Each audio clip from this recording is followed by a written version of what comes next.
in the future.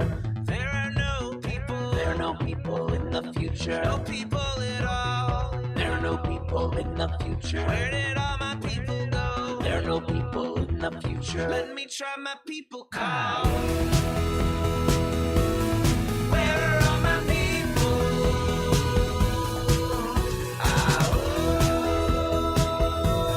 Where are all my people? I guess I'll fly away now. Everybody, welcome.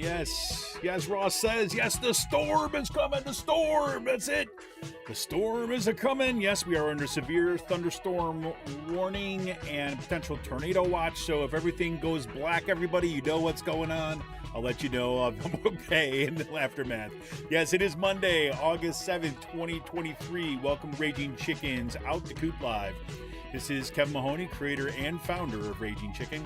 On Out to Coop Live, we talk to progressives, activists, or troublemakers of all sorts, right from our own backyards and across the country. And you can join us at the end of the week for our Friday Politics Roundup, where we break down the good, the bad, and the ugly in state and national politics. You can get all our shows by subscribing to our podcast on Podbean, iTunes, Spotify, or wherever you get your podcast. Look, you can support this show by becoming a patron for as little as $5 a month. Check us out at patreon.com/rcpress, where you get some extra little special content, right? And you can help support this show. You can also help out the show by heading over to our YouTube channel if you're not there already. Smash the subscribe button, like the stream for this show, and hit that notification bell so you know every time that we go live. And if you're one of our awesome podcast listeners, make sure to leave us a 5-star review on whatever platform you listen on. And leave a comment to let other folks know why you like the show. Little things like this help other people find the show. Yeah, we're kind of messing around with our Discord again, everybody, so be looking forward to that. Did some, as you know, we didn't have a show this past Friday because I needed a tech day, and this is one of the things that I was working on, but a whole bunch of other stuff, which I'll talk about in a little bit. And for more PA Progressive Talk, tune into the Rick Smith Show's live stream at 9 p.m. Eastern on his YouTube channel, Twitter, Facebook, wherever you get your podcasts, wherever you get your live streams. And you make sure you subscribe to his podcast wherever you get your podcast. Head on over to ricksmithshow.com for the latest across all his platforms. And check out the Sisters of the Night Caucus podcast. The amazing PA women stirring the political cauldron behind this podcast rock the house. And they know where the bodies are buried. Make sure to follow them on Twitter at The Night Caucus. That's at The Night Caucus on Twitter. And subscribe to their podcast on Anchor, Spotify, iTunes, or wherever you get your podcasts. And if you haven't heard, The Signal is a new podcast by the Bucks County Beacon. The Signal is hosted by the Beacon's editor-in-chief, Cyril Michaleko, and produced by yours truly. Twice a month, The Signal will shine a new light on the right-wing extremist current streaming through Bucks County and beyond. Cyril invites guests to provide insight, analysis, and organizing solutions so that we can steer the community toward calmer, saner, progressive roots. Check the podcast out at buckscountybeacon.podbean.com, or you can pick it up wherever you get your podcasts. Got a new episode coming out in just a couple days. I think you're going to like it. Check it out. And for all you gamers out there, the Game Inn, that's with 2 N's, the Game Inn is a Quakertown-based black family-owned gaming store.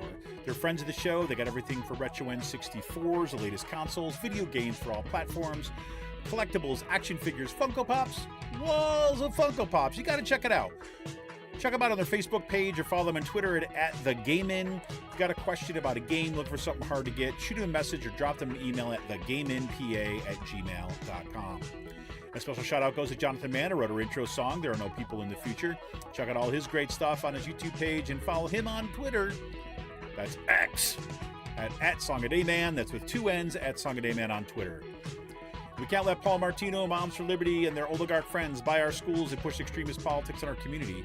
Raging Chicken has teamed up with Levelfield to launch a truly community-rooted PAC to invest in organizing, supporting local and statewide progressive candidates, and unmasking the toxic organizations injecting our communities with right-wing extremism. We're putting small dollar donations to work to beat back the power of big money.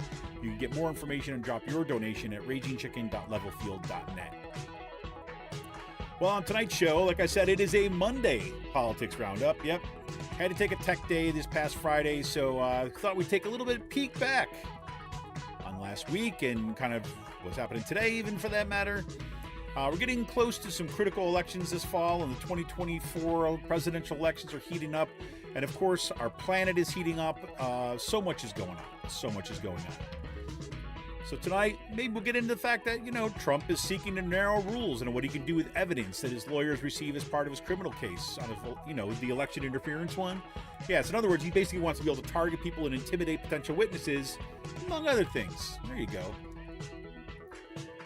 Biden's student debt relief plan for students who are victims of fraud by for-profit colleges? Yep, blocked in a federal court.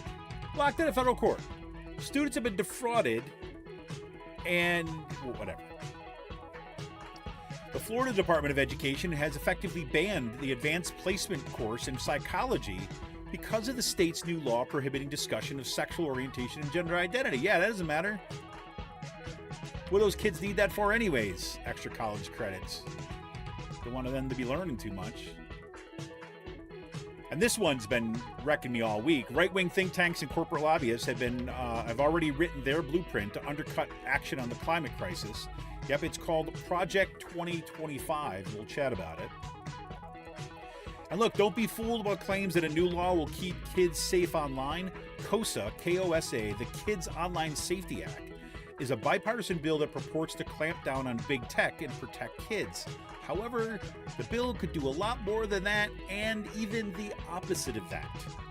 We'll talk a little bit about this, and I'm going to try to get somebody on the show to talk about this because, well, I'll say more about it during the show, because we really need to be thinking about this and understanding what this is all about. And the D&D community is up in arms again against Hasbro and Wizards of the Coast after they found out that some of the art for the new source book, Big B Presents Glory of the Giants, yep, some of the art from that was AI generated. Yep. Well, there's that, and there's so much more. I'd love to hear what's on your mind, so here we go. Welcome, everybody. Thank you for tuning in tonight. I know the weather in southeast Pennsylvania, and for that matter, from across the Commonwealth, for hundreds and hundreds of miles, kind of to the south of us and so on, is under severe storm watch. Ross was saying storm! Exclamation point! So I guess the storm may already be raging. I can't quite hear it right now because I've got my headphones on. So we'll risk destroying the rest of my my studio by kind of running the show. We shall see. So basically, so I apologize again about the really kind of short notice that about canceling this past Friday's show. But I had to take a little bit of a tech day to try to get a handle on some things. As you know, I've been listening to the show for a bit. About a week and a half ago, I had my mixer. It's called a Rodecaster Pro, right? So it's designed for podcasting, right? It's a fantastic piece of equipment. I absolutely love it. It allows you to have, all your music drops and everything in one space. You can funnel everything into it. Works just like a mixer, except it's even easier to use, or it's built more towards podcast. Anyways, this is something I've been saving up for a while to get. I finally kind of decided to take the plunge this past January, I guess is when I got it. Got a good deal on it, after Christmas sales kind of thing. And it's been fantastic. I've loved it. I mean, it's been great. And then I went to do my podcast, not this past Friday, but the Friday before. And I think it was then. And literally came down to my computer to get everything start working up, and it would just not turn on. No, nothing. Just like, not that it didn't work. It just did. I mean, not that it didn't kind of go on and something went, no, it just would not even turn on. I went through everything that you do when something like that happens, unplug everything, plug it all back in, check all the stuff. I have no idea what happened. My computer was off, right? So it wasn't like my computer was on. We actually have in our house, we've got these, surge protectors that are not, I mean, my computer and all that stuff is in surge protectors, but we also got a household one. So I don't think it could have been a storm or something like it's just baffling to me. So anyways, that caused like a series of like a cascading series of like technological problems, including my mics, the way my mics were set up. Then I got a new mic, and but the new mic is a USB mic, and it's not a kind of, and so that just causes, throws off the sound, throws off how the sound feeds in, all this other kinds of stuff, right? So be as it may. So and then Friday, I had to get something straight. I had, if you remember, you listened to the show a couple weeks back. We had this issue with echoes, and the levels were not so great. I still don't know if the levels are good now. I think Ross may have had to take shelter from the storm right now, so I don't know if he's still there or not.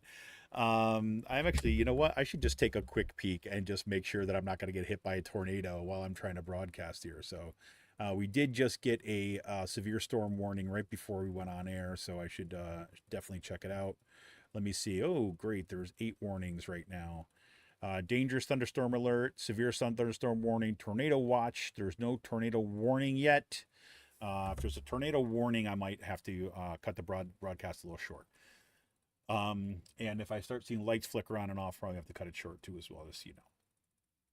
Okay, so let's just get into a kind of a few things tonight. We'll kind of blow it through. If there's people, I mean, I've got just a few things to start off with, given the way the storm is and stuff. If it's nobody else is, if everyone's sheltering in place, as it were, then we can we'll do a little rather short show tonight. But if there are folks out there listening, you got stuff on your mind, things that are going on, things that are happening in your community, things that you think we should focus on, you want to talk about, I would love to hear from you. So love to hear what you got going on. So there. So of course, I mean, this has been all over the news of late, right? Of course, new indictments have come down on with Trump. And, there's this back and forth right now, which is, I think, significant, right? The back and forth is that basically there's, rules, right? If you're in a court case, right, especially if you start kind of, handling evidence, right, you're passing over it. A lot of the evidence in this case that we're especially the election interference plays, attempts to defraud the federal government, all that kind of stuff, conspiracy to defraud the federal government, the election interference, that major case. A lot of the sources are going to be sensitive, right? There's going to be you got privacy issues, you have security issues, you have a whole bunch of that kind of stuff.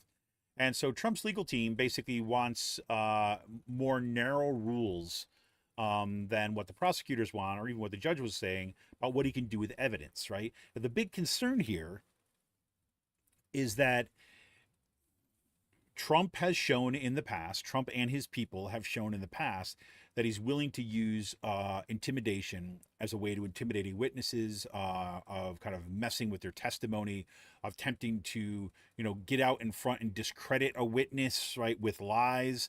Ahead of their testimony, which basically, has you potential ways of, say, corrupting the way that the trial works.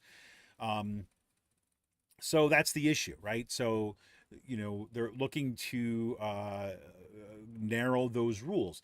Now, however, when you come right down to it, really what the long game is, and if if any of you listen to the Majority Report as well as I do,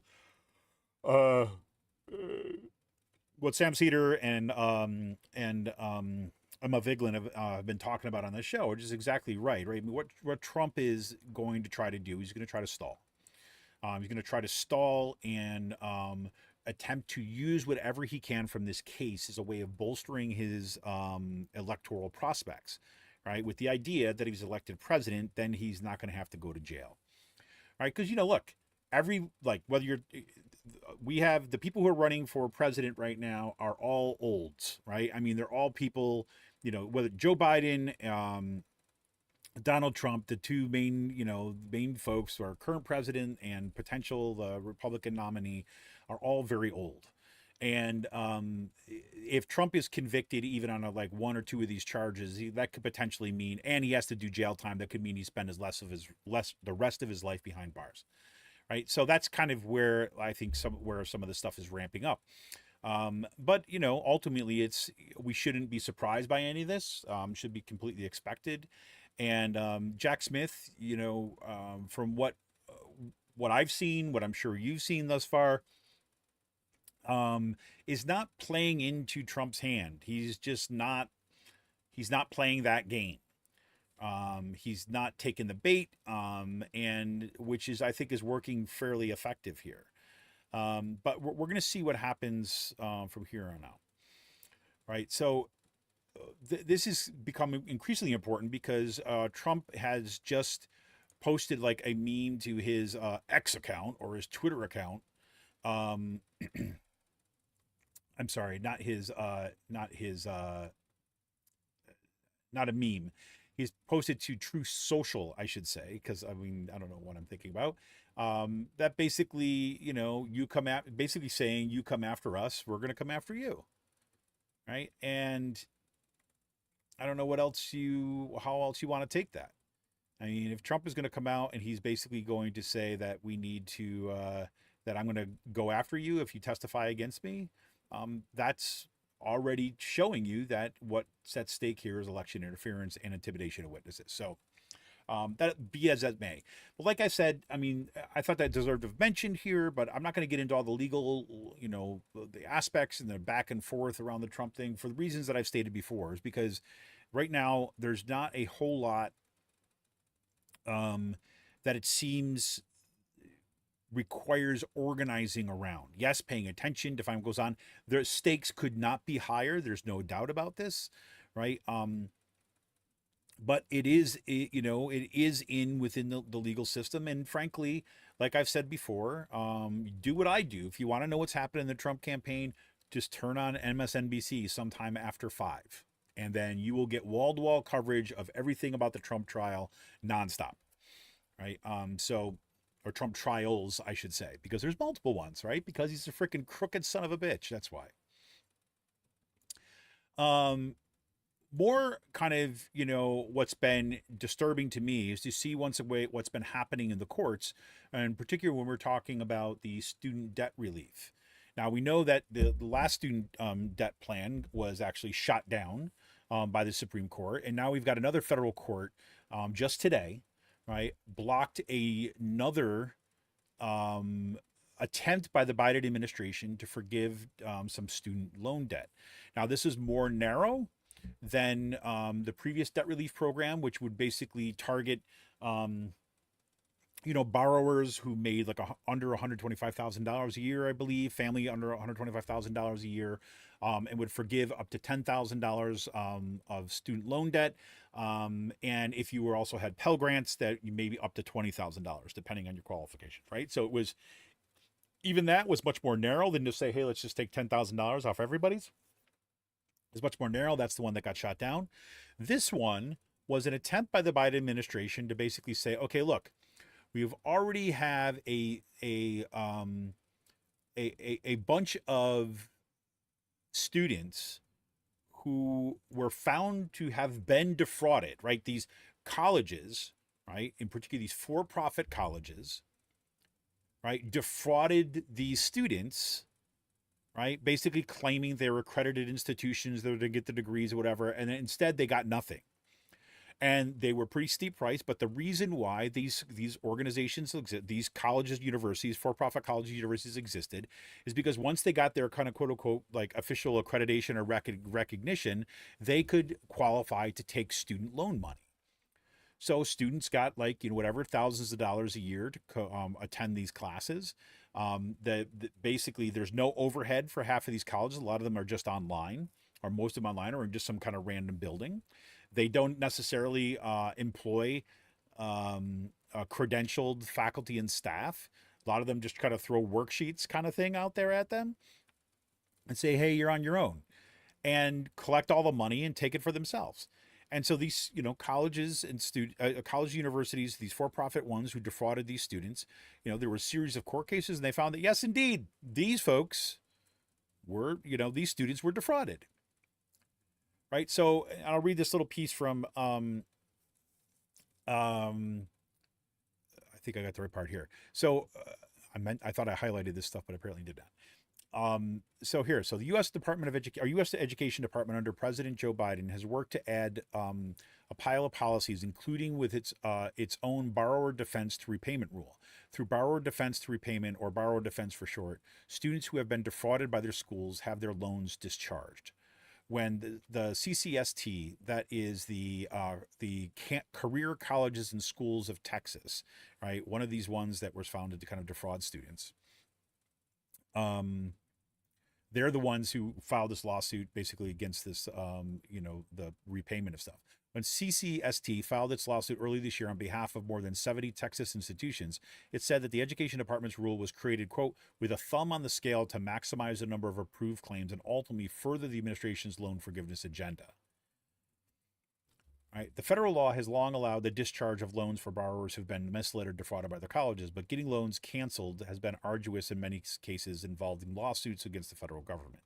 Biden has been applying his authority incrementally in a settlement for a case that traces back to the Trump presidency known as Sweet versus Cardona. Biden agreed to forgive $6 billion in debt relief for nearly 300,000 borrowers, for example. That relief is not affected by Monday's injunction, right? But still, now that's going to be kind of part of the concern, right?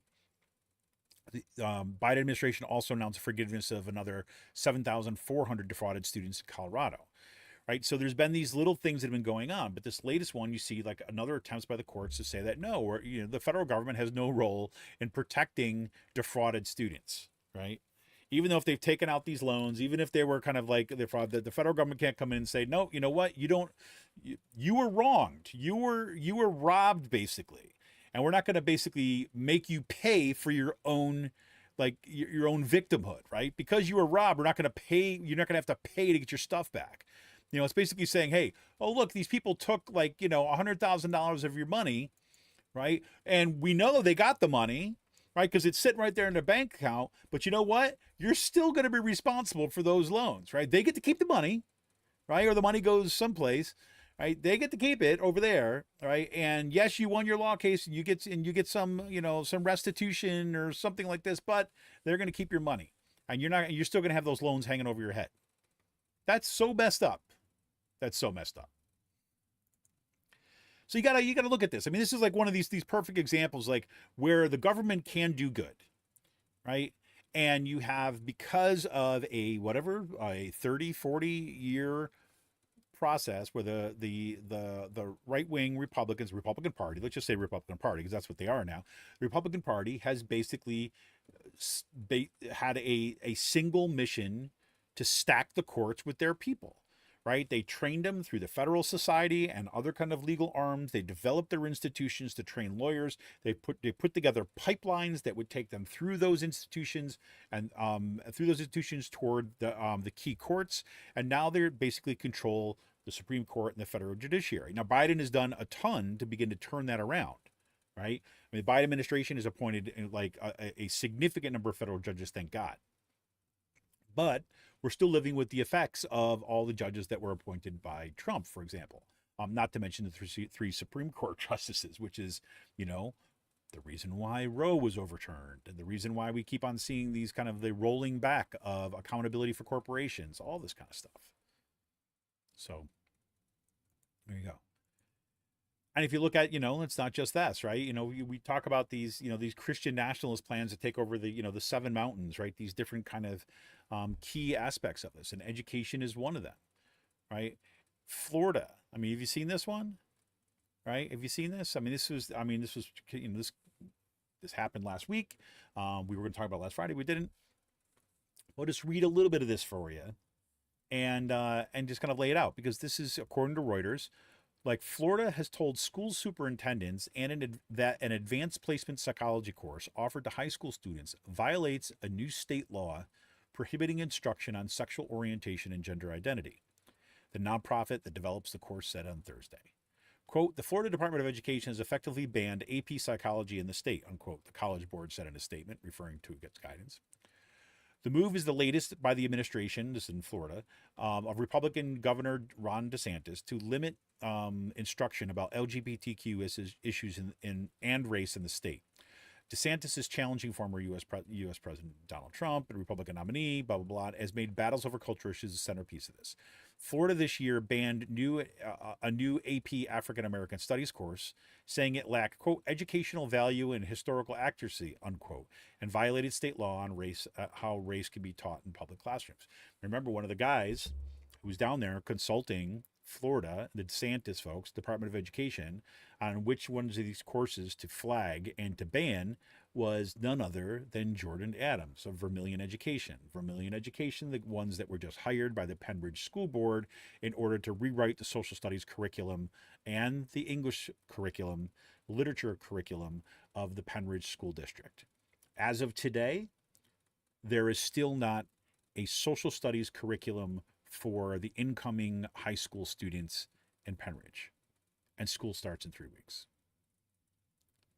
Just imagine if you're a teacher right now, or just imagine that you're the teacher who has been teaching AP psychology or AP the new AP in African American Studies, and you had these two classes, right, which you teach this and students can take it, they work their tails off, and they get college credit for it, and therefore reduces their cost of college, allows them to, gives them a little bit of wiggle room in their schedule in case they have a difficult semester, so that they don't have to take extra classes. They get a head start on some other stuff. Maybe they want to get involved with things in college, right? This reduces their cost, right? Gives them that little bump into college. But no, we're taking away 2 more options for those students in the state, which is precisely what's, the plan is nationwide. So we'll keep on following that. One of the things the next 2 things I want to talk about are the ones that I've been really thinking a lot about and paying a lot of attention to. And frankly, I'm just going to have to keep on reading about it so I can really wrap my head around it. Now, I want to say to you right off the top of the bat that, well, here, let me say this. So this is from Climate Wire, right? And it says conservatives have already written a climate plan for Trump's second term. All right. And I'm going to read you the first few paragraphs here. Conservative groups have crafted a plan for demolishing the federal government's efforts to counter climate change, and it wouldn't stop with President Joe Biden's policies. Okay. The 920-page blueprint, whose hundreds of authors include former Trump administration officials, would go far beyond past GOP efforts to slash environmental agencies' budgets or oust quote-unquote deep state employees. Called Project 2025, now this is the key, it would block the expansion of the electrical grid for wind and solar energy. It would slash funding for the Environmental Protection Agency's Environmental Justice Office. It would shutter the Energy Department's renewable energy offices. It would prevent states from adopting California's car pollution standards. And it would delegate more regulation of polluting industries to Republican state officials. This is nope, we are not going to address climate change. This is we are going all in on fossil fuels, and we're going to burn this planet down. Because we, the rich, we, the masters of your world, will be fine. You will die, but we will be fine. And matter of fact, because the environment is going to hell, we need even more money to protect ourselves from all of you, from the future refugees, from your desire for air conditioning when we need it. It's like this. I mean, this is, what's crazy about this is this comes out, right? This gets leaked. When we find this out during a summer that has been ripped apart by climate crisis, climate catastrophes. It's remarkable. I mean, Will Bunch wrote an amazing piece on this. Okay. He wrote this, let me see if I thought I had it up. Will Bunch, oops. Let me pull this. Here it is. Yeah, I did have it up. So Will Bunch wrote a piece exactly on this, right? And he says in Will Bunch's classic thing, and I'll just read a little bit from his stuff. This came out, when did he publish this? This came out July 30th, so it's been out for a bit. So you may have already seen this. Here it is. He says, while you were turning up the air conditioning to find an open city pool, right, because a bunch of them have been closed, the brain trust of the conservative movement, including key officials of Donald Trump's disastrous 2017 to 2021 presidency, were spending $22 million to craft a 950-page plan called Project 2025. That, among other things, is a blueprint for unconditional surrender in the war on climate. The scheme drafted by the Heritage Foundation and other think tanks that have guided the GOP administration since Ronald Reagan wouldn't just halt the desperately needed transition to clean energy and electric cars, but restore the unchecked hegemony of burning fossil fuels.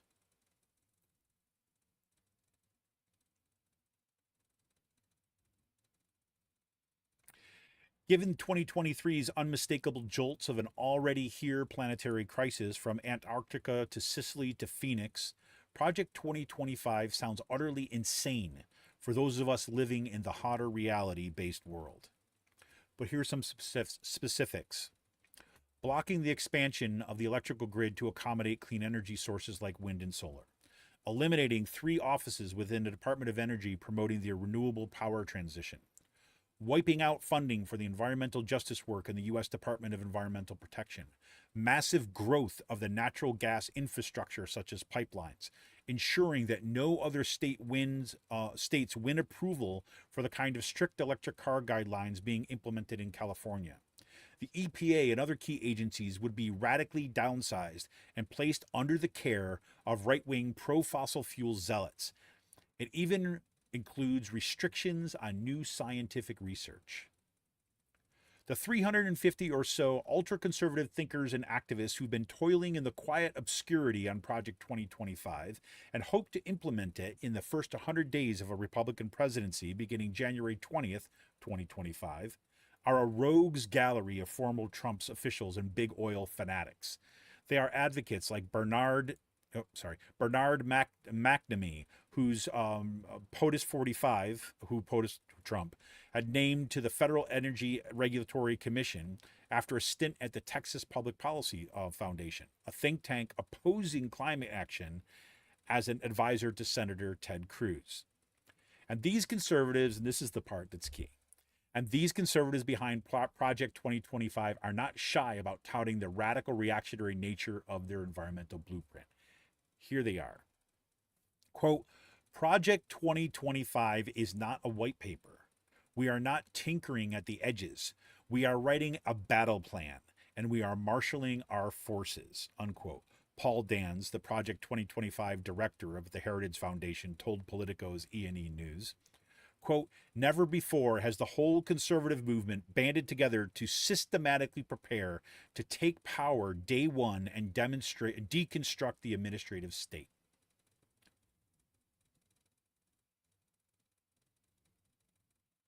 You get that?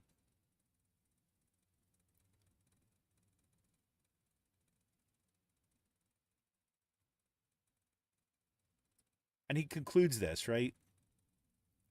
And he talks about also Biden talks about here about kind of, Biden's kind of lukewarm lukewarm action on climate. I was like, yes, we could talk about all the reasons why that, the better policies didn't get through. We could talk about the kind of sellouts, the quote unquote sellouts in the Democratic Party. Like, I don't even want to give them the names now. But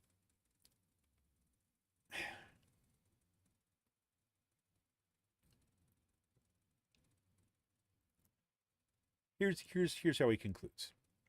This didn't seem possible, but awareness of Project 2025 should dramatically raise the stakes for November 2024.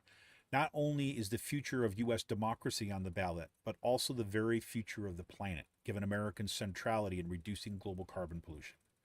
Barring unseen events, the choice will be between Biden, who believes climate change is real and that government action can help, and the nihilistic greed of the Heritage Foundation and Team Trump. Doomerism cannot be an option, and neither is getting used to it. The extreme right has its battle plan for 2025. Does planet Earth have an army to fight back? And there you have it. That's it right there. So pretty crazy. So that's something, we're going to be talking about that more in the coming weeks. Okay.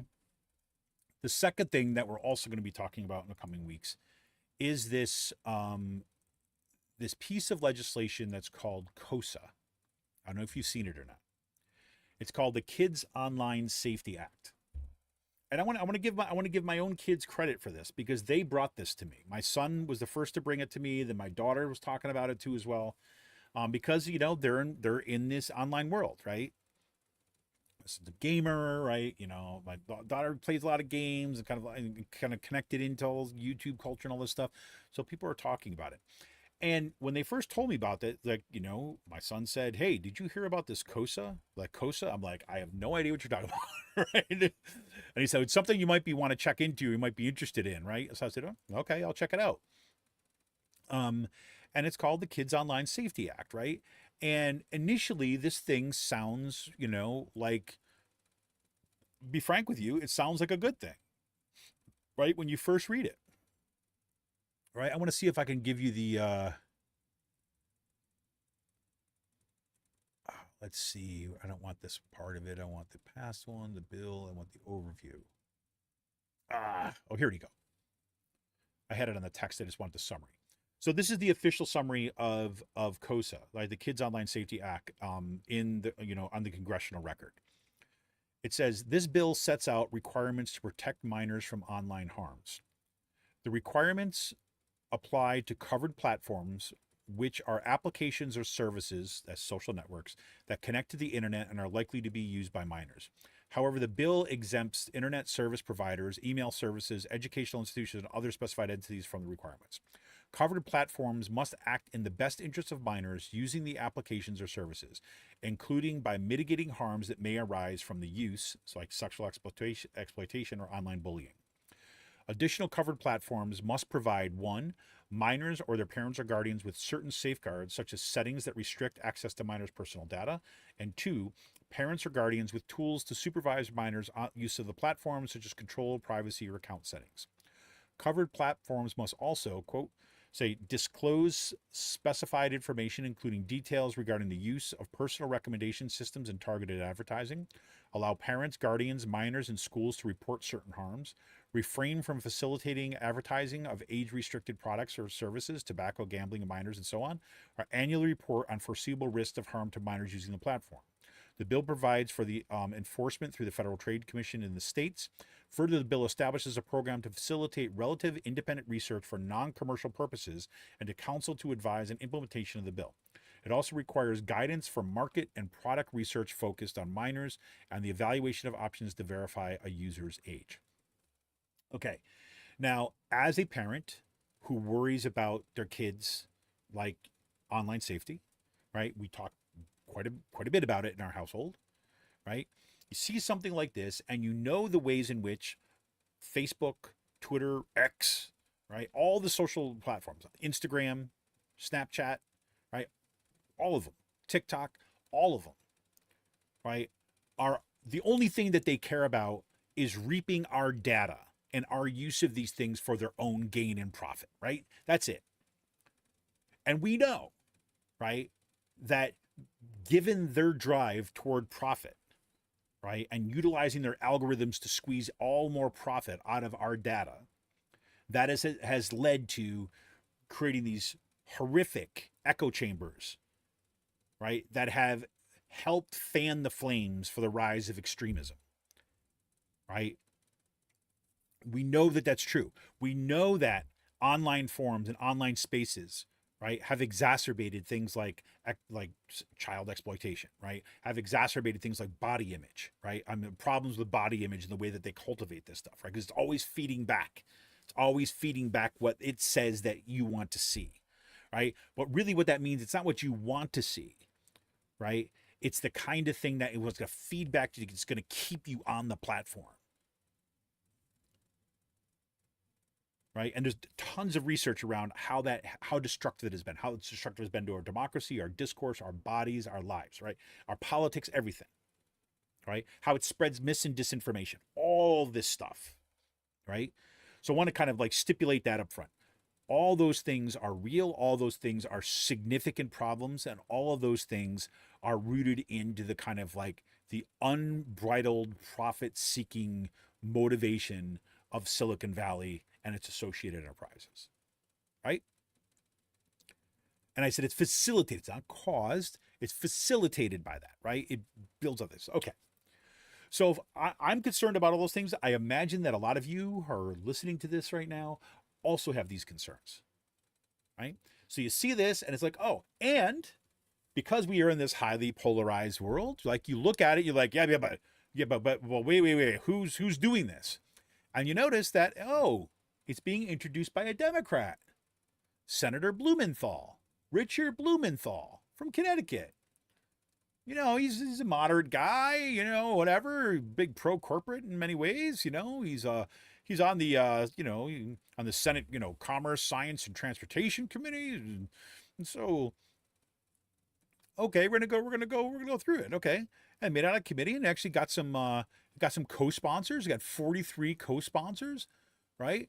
Like Democrats, like Senator like what is it? Hold on, like Senator Tammy Baldwin, right? Kind of pretty good name. Senator Amy Klobuchar, right? Who else? We got Senator Mark Warner, right? Christopher Coons, right? So you see these names on there, and you see there's these. We got Dick Durbin's on there, Bob Casey from Pennsylvania. Oh, okay, this must be a good thing, right? Oh, not only are there a lot of Democrats on this, but there's a whole bunch of Republicans, like Marsha Blackburn of Tennessee, right? Shelley Caputo of West Virginia. Huh. Bill Cassidy from Louisiana. Some of these are pretty conservative folks, right? Lindsey Graham is on this one too as well. Chuck Grassley? Holy crap. Wow. Joe Manchin. Yeah. Who else we got? James Lankford, another Republican. Roger Wicker, Republican from Mississippi. So you look at this, right? And because we've been told, right, that it was the divisive culture and all this other kind of stuff, and we get pitted against each other, and so that if you have bipartisanship, that must mean it's good, correct? And especially if it's not, if the Democrats on here are not just like Joe Manchin, right? Or Kirsten Sinema. If it's a whole bunch of other Democrats, you're like, oh, okay, maybe the bill is good. Because look, most of us, that's how we read legislation, right? We reread legislation through like party affiliations and people who we associate with this stuff. So my first gloss, the first thing that I did when I read some of this stuff, and I read a little bit about the bill, I think it was in Politico was the first piece that I read on it. I was like, oh, huh. Well, this sounds kind of interesting. And then my son's like, yeah, but there's all these other concerns. And I'm like, well, I could imagine that there's going to be, other people who are going to have things on it. And then I also looked at, I noticed that the American Psychological Association was also speaking in defense of this bill. So I was like, that's interesting. But then I dug into it a little bit. And it got pretty disturbing. And it got disturbing to me mostly because what it draws upon those things that we really matter to us. If you're a parent or you just care about kids, these things matter to you. This is at the effective level. These things matter. You want to keep your kids safe from real harms that are out there, right? And then you've got this bill that seems to be responding to that. It feels like a relief. It feels like finally. Because I can't keep up with it. Can you keep up with it? I mean, if you wanted to kind of ensure your kids' online safety, you either have to ban them from all this stuff or you have to be on them all the time. And guess what? Most of us have busy lives. We work, right? We can't do that. So to know that, oh my God, look, there's somebody looking out for us and it seems everybody's on the same page, this is great. It's not. Right? That does not mean, and every single thing that I've read about this since, right? It's been very clear that everyone says, look, the goals here, to put it here, are laudable, right? The goals, we're all on board with the goals. That's not the issue. The issue is what happens with this legislation. And so there's an article in the New Republic, right, by, let's see, Melissa Gira Grant. Okay, she's a columnist for them in here. So I want to read you a little bit from here, and then I want to. There's this letter that really kind of like opened my eyes that I'll read for you in a second. But here's what she says. So after talking about what the bill is supposed to do, she says, The first thing you need to know about the latest bill in Congress meant to protect children on the internet is that one of its co-sponsors has been waging this fight against tech platforms since the days of MySpace. This bill, the Kids Online Safety Act, or KOSA, concerns children who were not yet born at the dawn of social media, whose parents could once have jockeyed to remain in each other's top eight, while their own parents, in turn, may have sounded the alarm against newfound dangers such as email and camera phones. So, in other words, right, the logic is coming from somebody like an old, okay? Um, KOSA has been kind of billed as a new way to protect kids from more pervasive and more dangerous internet. But in reality, KOSA hands powerful tools to the far right to further wage its war on kids, whether it's censoring education on racism or demonizing queer and trans youth. Meanwhile, Democrats who support KOSA appear to either not have noticed or not minded. The bipartisan effort has rather cannily made use of the well-deserved criticism of unaccountable tech platforms, Facebook, Instagram, YouTube, TikTok, etc., in order to rally support for increased surveillance and censorship. This is the important part. So last week, in a unanimous voice vote, the Senate Commerce Committee voted to bring KOSA to the full Senate, which will probably take up the bill when it returns in September. This is going to get folded into the presidential election stuff because it is ultimately connected with the culture wars. Okay? So here you go. As proposed, KOSA would require online platforms to, quote, take reasonable measures, unquote, to, quote, prevent and mitigate harms to minors such as, quote, anxiety, depression, eating disorders, substance use disorders, and suicidal behaviors, unquote, along with, quote, patterns of use that indicate or encourage addiction-like behaviors, unquote, and physical violence, online bullying, harassment of the minor, and so on. State attorneys generals would be the arbiters of alleged failures to prevent and mitigate such harms. With the power to impose penalties on platforms, and they would have that power to impose penalties on platforms. Such actions would be initiated by the attorneys generals themselves if they feel that any resident of their state is, quote, threatened or adversely affected by the engagement of any person in a practice that violates this act, unquote. Some progressive supporters of KOSA describe the bill as a way to protect kids from the harm platforms can cause. Yet despite how it has been marketed, KOSA is ultimately concerned with policing the content and conduct of internet users, not with addressing the relatively unaccountable power of the tech platforms themselves. In fact, KOSA would put more power in the hands of platforms, which will continue to decide, and with no greater transparency or input from us, what kind of users and what kind of content are allowed. The standards that platforms will use to make such decisions will ultimately be set by a state attorneys general, not by the public, even if it's the public who will live with the results. Right? The article goes on, right? It's a really important piece. And this is why I want to have somebody on. I'm going to see if I can get her on. If not, I'll see if we can get who else on. Let me just see if I can pull this up real quick. To go back to my little story of coming across KOSA, right? After I started poking around, literally, I sat like with my daughter. She and I started like looking stuff up, right? We started, well, let's see what else is out there. And I said, well, look, the American Psychological Association seems to be on board with this KOSA thing, and they said some interesting stuff. So, that's good. And she was like, okay. And then we come across this piece. It is written to Dear Majority Leader Schumer, Chairwoman Cantel, and Ranking Member Wicker. It's called Opposition to S3663, that the threat to minors' privacy and safety online. This is a piece that came out in, I should have said this right from the top. I'm sorry. Back in November 2028, November 28, 2022. Okay. This, the threats to minors' privacy and safety online. This was the first version of KOSA, right? And some of the vast majority of people who are on this letter end up saying the same thing later. Here's it. Give you an example of why they're. I'll read you the first two paragraphs, then we'll talk a little bit more about it. So here it says, we, the undersigned organizations, believe that the privacy, online safety, and digital well-being of children should be protected.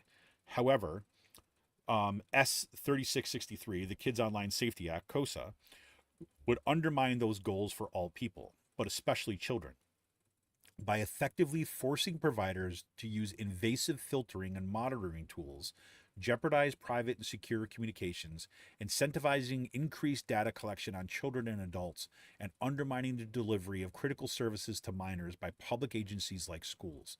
We oppose this bill.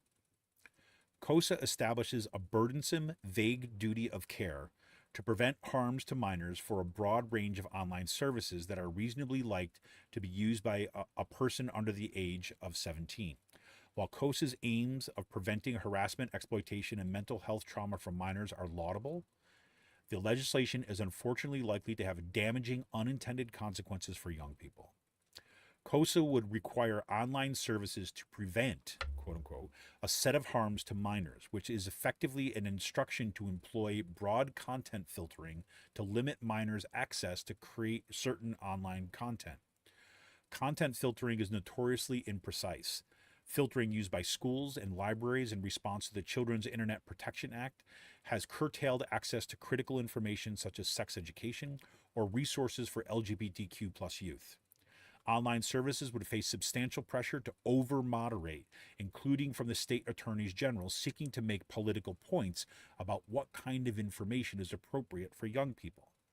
At a time when books with LGBTQ themes are being banned from school libraries and people providing health care to trans children are being falsely accused of quote-unquote grooming, KOSA would cut off another vital avenue of access to information for vulnerable youth. KOSA would also require platforms to enable parental supervisions of minors' use of their services, including controlling who the minor can communicate with and limiting minors' access to certain kinds of content. While parental control tools can be important safeguards for helping young children to navigate the internet, KOSA would cover other older minors as well and would have the practical effect of enabling parental surveillance of 15 and 16-year-olds. Older minors having their own independent rights to privacy and access to information, and not every parent-child dynamic is healthy or constructive. KOSA risks subjecting teens who are experiencing domestic violence and parental abuse to additional forms of digital surveillance that control that could prevent these vulnerable youth from reaching out for help and support.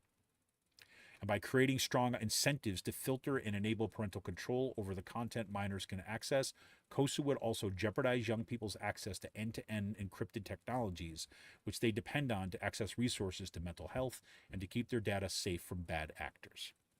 There's a lot more, but this is what I want to set the stage for you a little bit here to please look into this. And I want to give you, a range. I can't read all of them. There's too many names.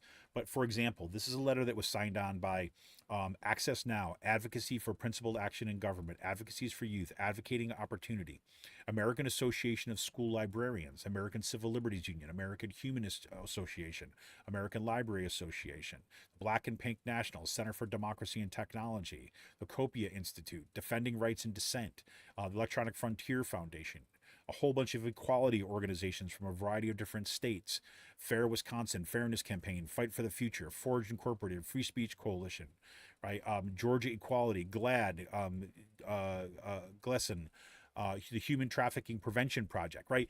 The Indivisible Bainbridge, whole bunch of individual things. It goes on and on and on and on. You get my point, right? Whole bunch of universities, whole bunch of organizations, Yale Privacy Lab, right?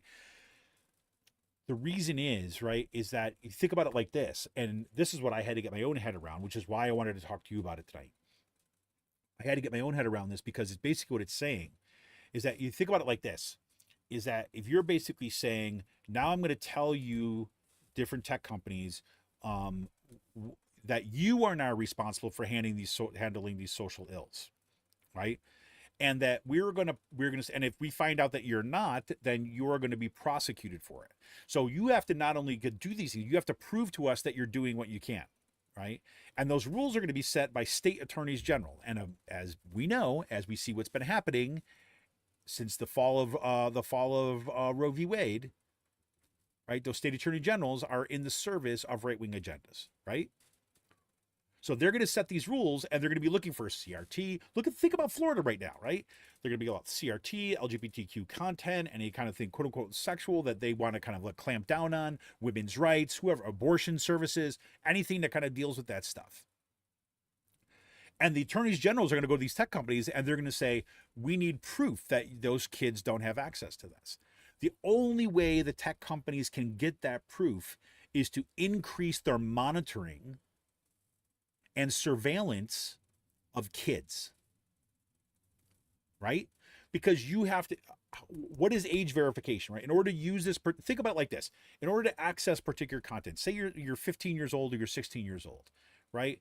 And you're kind of, and you know that you're kind of part of the LGBT community, right? You know that you are not like you are not straight, right? Right? You're gay, you're lesbian, you're transsexual, whatever it might be, right? And so you need to find out more. You want to, you know the feeling, but you don't have the words yet. You don't have the community yet. So you want to reach out and you want to kind of like talk to the community. So in order to do that, you've got to get your parents' permission to access any of that kind of content. But turns out your parents are right-wing religious nuts who would send you to a freaking dungeon someplace if they found out that you had these thoughts. That's what they're talking about. Right? And so again, this is like a really interesting case. I'm actually probably going to be using some of this in some of my classes coming up, like not this fall, but in the spring, just because this came up so late and I was being aware of it so late. So I need some time to like read more about it. But looking at, you have a whole set of very real issues here, right? And you have a piece of legislation which is attempting to do stuff, but there's all sorts of issues, problems that are associated with it. So my charge to you, right, or my kind of suggestion to you is to please learn more about this. I will do whatever I can to bring someone on the show to talk more about this so we can dig into some of the details to help us understand this. It's a complicated issue, right? Complicated in the sense that there's it's not, this is not just like good versus evil here, right? This is, I believe that there are people on this bill, and I believe that's true of some Republicans and Democrats on this bill. I believe that their intentions are the best. I do believe that some of them do that. I do think there's a whole bunch of them on this bill that are here because they think they're going to gain political points with it, right? And that works out differently depending on where you are politically, about what kind of points you're gaining, right? But that's an important thing. So we're going to look into this. So just talking about COSA. My daughter gave me the thumbs up. So that's a good thing, I guess. So that's good. So yeah, so we'll talk more about that kind of coming up. Last thing I want to talk about tonight, just a little fun thing for me. It's fun, but also kind of tells us a lot about our future. So this literally earlier today, this came up and this came up in one of my feeds and I was like, oh, here we go. So Dungeons and Dragons, as you know, has the people who own Dungeons and Dragons, the franchise, is a place called Wizards of the Coast. Wizards of the Coast had been bought out years ago by Hasbro, right? One of the biggest toy makers on the planet, right? And Hasbro, right, seeing kind of like blood, I mean, money in the water, during COVID, when there was this huge expansion of online role-playing games, in particular kind of Dungeons and Dragons, and see this kind of virtual boom of new players, right? New generations, right? Incredibly diverse players now coming out.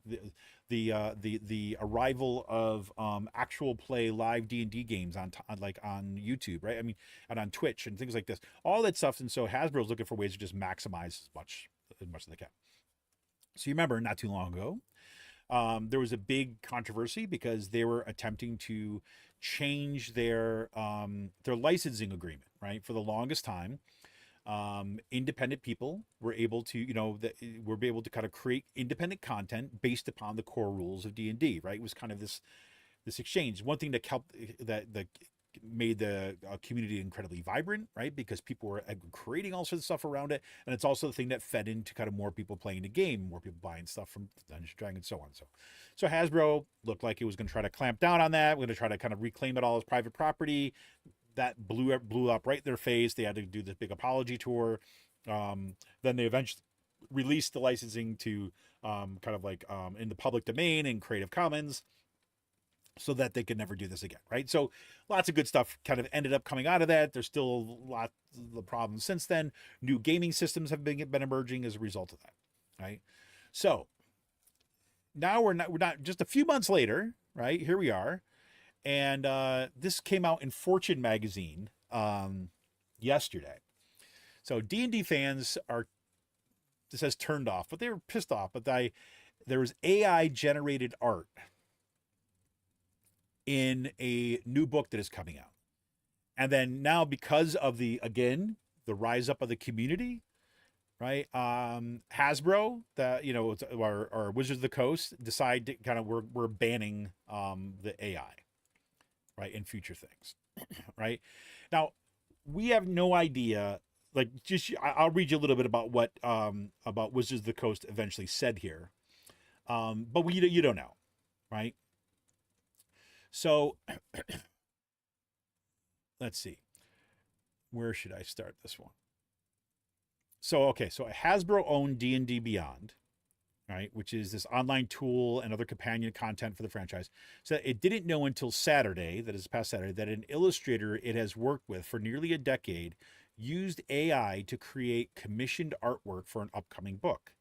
The franchise, that's run by Hasbro subsidiary Wizards of the Coast, said in a statement that it has talked to that artist and is clarifying its rules.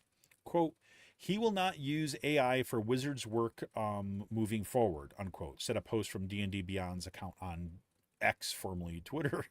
Quote, "We are revising our process and updating our artist guidelines to make clear the artist must refrain from using AI art generation as part of their art creation process for developing D&D."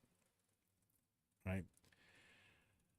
Hasbro Wizards of the Coast didn't respond to requests to further comment on Sunday, and Hasbro bought D&D, this was 4 years ago. It says, the art in question is in a soon-to-be-released hardcover book of monster descriptions and lore called Bigby Presents Glory of the Giants. The digital and physical version of the package is selling for $59.99, blah, blah, blah, on the website, so on. And it's set to be released next week on the 15th.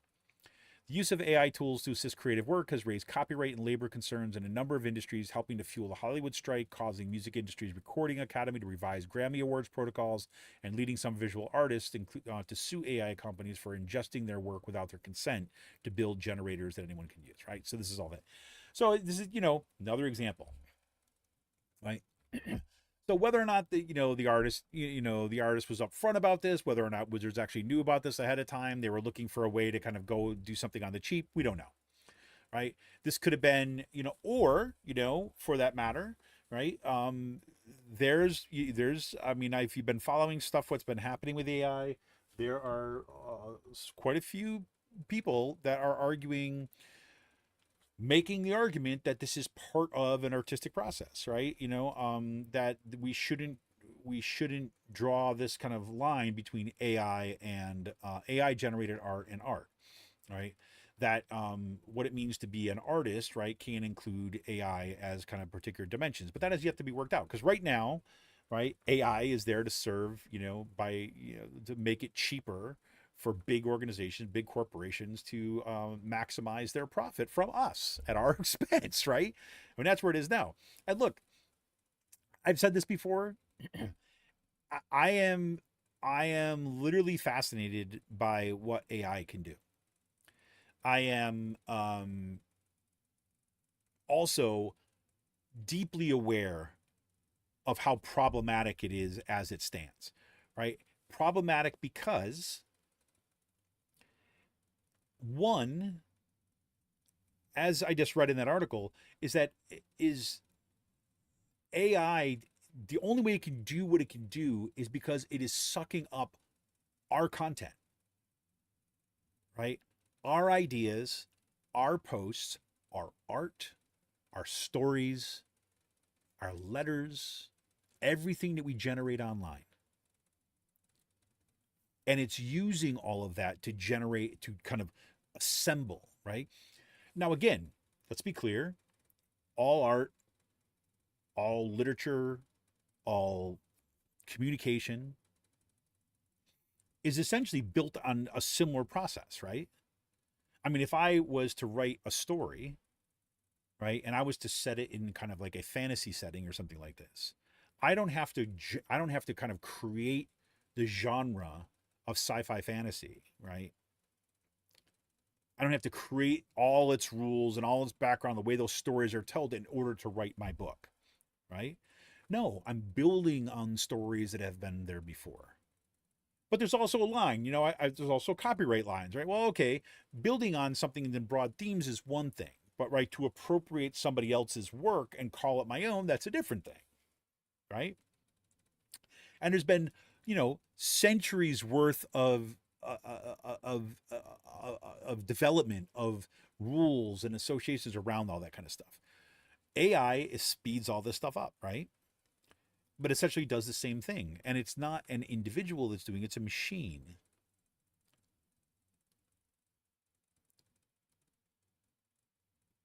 And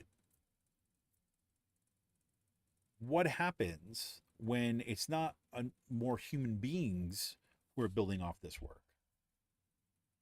But we have a machine that's taking other human beings' work and then presenting it as something that is its own thing. Because who owns that then, right? And I have, like, right now, I was listening to an interview that was done on the Majority Report a few days ago. I don't think I have that article up anymore, unfortunately. Otherwise, I'd tell you what it was. But I was listening to the interview. It was really kind of interesting. It was on this kind of AI stuff. And the guy who was at the Harvard School of, I don't know, I forget what it is, but he's based out of Harvard, like Freedom and Society or something like this, working on AI stuff, right? And co-wrote this article. One was a security specialist, another one was a data analyst, and kind of discussing stuff on AI. And in the interview, he makes the good point. He's someone who's, say, AI can do incredible things. And he used the example of the tax code, right? He said, look, you have an AI, right? You have an AI right now that, or if it doesn't exist already, will be in the very, very near future, right? Can basically suck up the entire US tax code, right? Or tax codes from everywhere, for that matter, and simply look for loopholes, right? How to get around paying taxes, right? What are the loopholes that exist in the tax code, right? Because it's just an algorithm, right? You have a complex, like, enough of a algorithm, you ask it the right questions, you can get it to do this, right? And currently, because who has access to these tools, who uses these tools, who owns these tools, right? It is set up so that the rich and powerful will use this as a way to not pay their fair share of taxes and keep more of it for their own. That's how it's going to work. But he's saying, look, there should be a corresponding initiative on AI that's developed out of public universities and the government. Not necessarily the same thing, right? But that is done for research purposes, that is done for objective research in the service of the public. And he used that same example. He said, so for example, say you had an AI that was for the people, so to speak, right? That could be deployed by lawmakers, by advocates, right? That was going to do the same thing with that tax code, was going to find out the ways that rich folks and powerful folks were going to try to skirt the law through loopholes, and was asked to identify what those loopholes are and how to close them, right? Or how to identify somebody when they've used that loophole, right? It could be a way of, say, countering this, right? Of actually developing more effective laws, right? That didn't allow these people to skirt away from their taxes. That was just an example that he gave that I caught from that interview. And that just, got me to think, so look, we're still at a very early stage of this stuff, right? But there's real issues. But just to see that come up with, the latest D&D book was just, was just really interesting to me. And I was happy then that I did not decide to buy that book. Bigby Presents Glory of the Giants. I actually looked at it. I was like kind of excited to say, oh, there's a new one's coming out. I'm gonna go check it out. I was like, oh, cool. Cool. The art was some of the art that I don't know if this was the AI generated stuff or not, but was pretty cool. But I was like, yeah, it's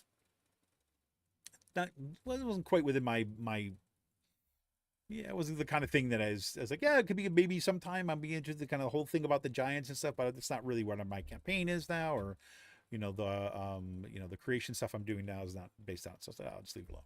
So good.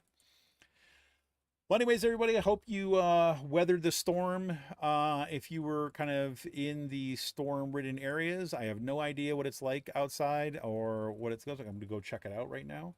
But for those of you who decided to tune in for at least for a little bit before you had to cut out or joined us late, thank you so much for tuning in tonight, and I'll look forward to getting back on it soon. I'll send something out in social medias this week about next week. So just so you know, there will be next week. That would be the week of August 14th, the 14th through the 18th. We'll be vacationing, so I'm not going to be. There will be no shows that week. If I can, I will put up some special kind of archive content or something like that. That might be kind of cool to introduce. But if not, just know that ahead of time. I'll put some announcements up. The other announcement is about this coming Friday. This coming Friday most likely will not have a show. And there's a whole bunch of moving parts this week that are just getting more and more difficult to balance. So I might and given the fact that we're, I'm going to be visiting some family and things, I got to deal with that to figure out where I'm going to find all the time. But I'll let you know about that just for coming up. But I appreciate everything that you all done. Appreciate everybody who's been supporting us from the early days, whether you're supporting us by listening, by commenting, becoming a patron at patreon.com/rcpress. Y'all rock, I'm telling you. And I appreciate every single one of you. I can't tell you what it means have you part and, to be part of this this community and this space with all of you. So thank you, everybody. This has been Kevin Mahoney, creator and founder of Raging Chicken. Like I said, we may be here on Friday. We may not. If not, we'll see you on the flip side, and we'll get ready for the battle of the school boards this coming fall. Take it easy, everybody. Stay safe. See ya!